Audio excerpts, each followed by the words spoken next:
Candidate number 5 is Shara Valiente. How are you, Iha? Kamusta? Ayun yung mic. I'm good. Talaga? Kinakabahan? Di na. Pangilang sali mo na to sa ibang lugar? Sa school. Sa school. Saan ka nag-aaral? Divina Pastora, di ba? Anong year ka na? Third year po. Third year high school. Okay. So may napipili ka na bang course pagdating mo sa college? Siguro, tourism. Ha? Tourism. Tourism. Bagay na bagay sa'yo. Matangkad ka. Choose one. Ihawan lang. Dinatasa lang ba? Okay.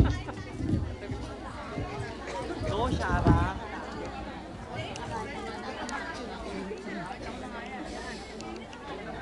Okay, tahimik lang to.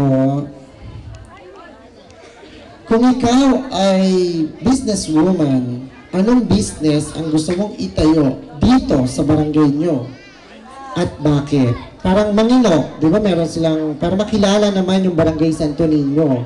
So, anong business ang pwede mong itayo dito sa barangay nyo? Unang-una, nagpapasalamat po ako sa inyong magandang tanong.